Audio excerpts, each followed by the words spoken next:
and touches the outside edge of the road again at the track out point. Looks pretty easy, but there certainly are a lot of mistakes you can make. The first one you can manage to make on the line is just not being accurate with car placement. You'd like to get the car right on the edge of the road at the turn in, the apex, and the track out. In this case, we're 3 feet wide at every reference point. Let's take a look at the differences just a small mistake can make.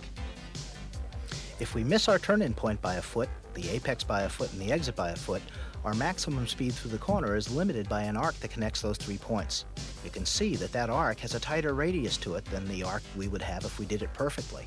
In this case, it would cost us 1 mile an hour through the corner.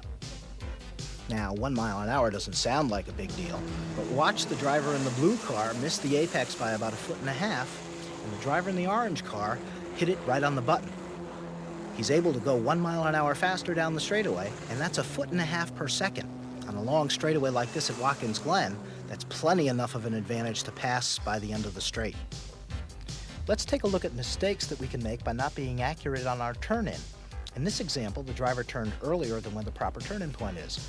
His hand-eye coordination makes him turn the steering wheel enough to get down to the inside edge of the road. But when the car reaches the inside edge of the road, it arrives there earlier than the proper apex. Now remember, one of the things we wanted to accomplish was to be able to drive through the corner with 1 turn of the steering wheel from the turn-in point to the exit. In this case, if the driver holds the steering wheel in the same position, he's going to run out of road, and it's natural to try to turn the wheel tighter to keep the car on the racetrack. Now, if you're going very slowly, it's easy to turn the wheel tighter and the car will respond and actually be able to turn on that tight radius arc late in the corner.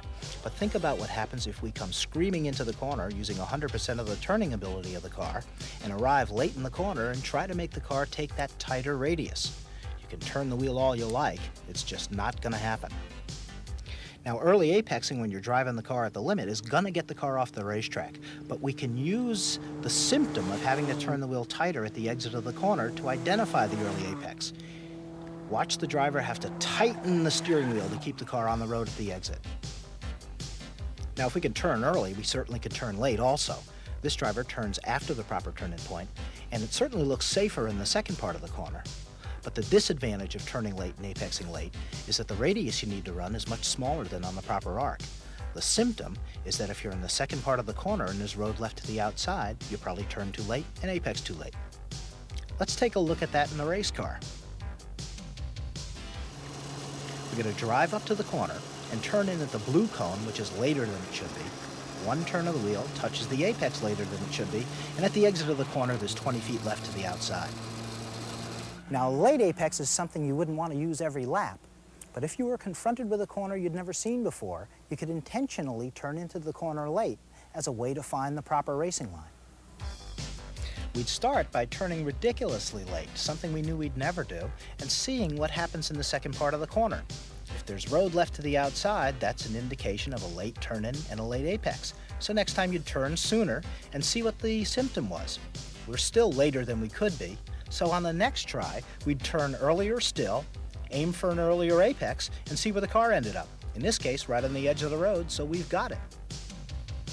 Then what we do is to establish reference points for our turn-in, apex, and track out, and practice driving on that proper line lap after lap after lap. This late apex technique is a great, safe way to find the way around the racetrack. Let's let Skip wrap it up. So there we have the basics of understanding the line. Again, the primary idea is to make the gentlest, biggest radius arcs through the corners. We've dealt here, of course, with the simplest corner, a 90-degree constant radius turn. Certainly, there are many other factors that complicate and change the line. The shape of the corner is one variable. Is it an increasing, decreasing radius corner or a hairpin? Pavement changes, here at the Meadowlands, for example, have a great effect. Elevation changes also alter the line. Let's review all of this. And let's recall the symptoms of apexing too early and too late. If you need to turn the steering wheel more at the exit of the corner, the turn-in and the apex were taken too early. On the other hand, if at the exit of the corner there's road left on the outside, the turn-in and the exit were probably too late. Recognizing, reading these symptoms is a simple and effective way of finding the perfect line. Once we've solved the problem of the racing line, the next logical step is to work on car control. Peter Kuhn's up at the skid pad. Let's go have some fun.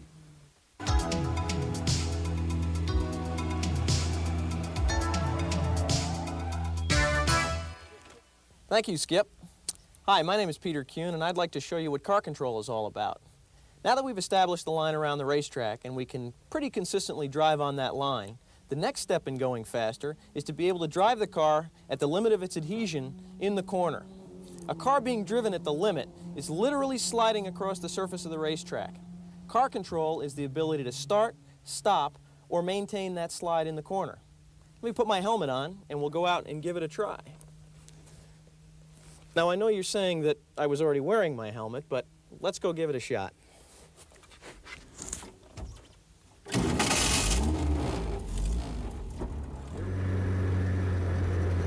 The next thing we're going to demonstrate will be a car that's completely neutral. It's balanced evenly from front to rear, or 50-50. So when you're driving around at or near the limits, the car should be able to track exactly around, and the front tires and the rear tires, when they lose their grip, will do it simultaneously. Once again, in contrast, an oversteering car would lose its grip in the rear.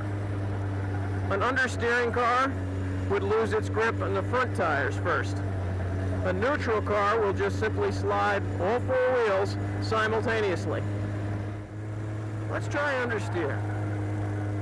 Understeer is usually caused when the front tires lose their grip first, and the front tires simply slide. Gross understeer is if you add horsepower and steering simultaneously.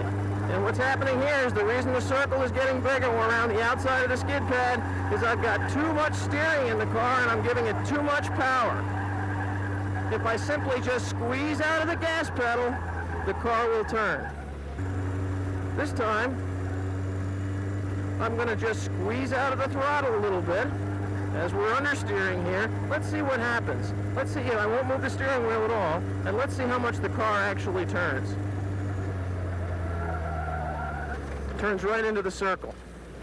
So by easing off the throttle pedal, we can get the car to turn because we've simply transferred weight from the rear back to the front, and since we're turning, that's where we want the weight. That gets us out of an understeer. There are a couple different ways that a car will oversteer and what causes that. One way oversteer occurs is by what we call trailing throttle oversteer. It's when you're driving along and you just simply lift out of the gas pedal while the car is at or near its limit. So here we are driving along, everything feels pretty good, and I'm just going to simply lift out of the gas pedal, and out the rear end comes. What's happening there is by lifting out of the gas, it's transferring weight to the front tires, which suddenly say, boy, that's terrific, I've got plenty of bite now. They turn more, the rear tires then get unloaded, and they want to slide, and we'll try that one more time. We're driving along, everything's terrific, the car is pretty close to its limits at this point. I simply lift out of the gas pedal, and out the rear end comes. Let's try a different type of oversteer. We'll get the car out to its limits here. We're right on the edge, you can hear the tires squealing. The next type of oversteer we're going to demonstrate will be power oversteer. You'll hear I'll rev the engine, I'm going to just nail the gas pedal to the floor, and by doing so, it will spin the rear tires. Okay, let's give it a try here.